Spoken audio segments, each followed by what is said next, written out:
Alors, je vous laisse prendre connaissance de l'énoncé qui se trouve en haut à droite. Je vous ai mis pour ceux qui veulent envisager les choses les propositions de réponse. Il me semble que c'est moins 223 au lieu de moins 233 quand j'ai refait les calculs. Et puis sinon, quand on lit, on a une proposition d'infériorité, donc on est avec un test qui est unilatéral. Alors au niveau de l'organigramme, vous avez sigma de la population qui est inconnue, donc ça signifie que on se dirige ici et on a un effectif inférieur à 30, non, donc on va être amené à travailler avec la variable aléatoire d'une loi normale, en sachant tout de même qu'on va apposer une correction, donc au niveau, pour avoir une approximation de l'écart type de la population, donc au niveau de l'hypothèse nulle, j'ai une moyenne d'échantillons qui serait égale à la moyenne de la population. En revanche, une moyenne d'échantillons qui serait inférieure à la moyenne de la population. Le seuil de décision est de 5%. Alors je vous rappelle que dans ce seuil, ce n'est pas un risque de se tromper de 5%, c'est qu'il y a en moyenne dans 100 tests qui seront réalisés, 5 qui n'arriveront pas à une conclusion.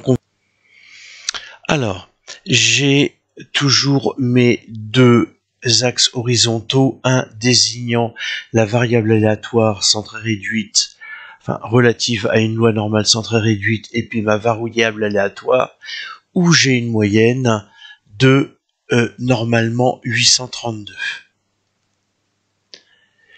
Puisque je suis en référence avec la loi normale centrée réduite, elle est centrée en 0.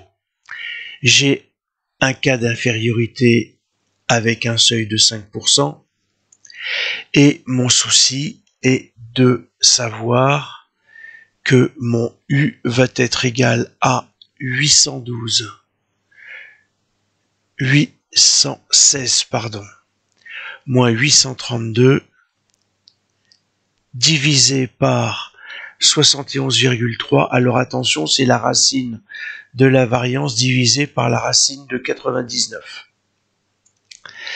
Moins 2,23. Alors, mon souci, il est que j'ai moins 2,23 et je ne sais pas si je suis en fait, si 816 se trouve là ou là. Donc il va falloir que je me ramène à une loi normale centrée réduite. Et donc à partir de là, avec un seuil de 5%, il faut que j'aille regarder dans la table de la loi normale centrée réduite pour savoir la probabilité de 0,95, à quelle valeur de U cela correspond, et c'est moins 1,65. Or, justement, ici, je suis à moins 2,23. Donc, je suis bien dans la zone de rejet de l'hypothèse nulle. Donc, en fait, ici, l'hypothèse nulle est refusée. Moins 2,23 n'appartient pas à l'intervalle moins 1,65, 0.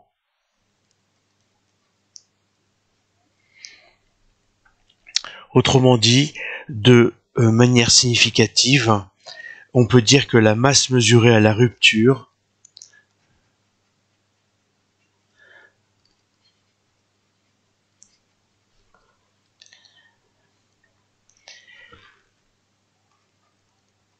n'est pas compatible avec la masse de référence.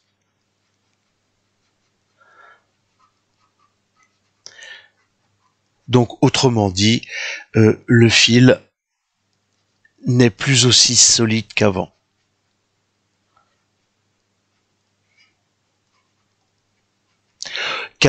Ou que pour ce lot.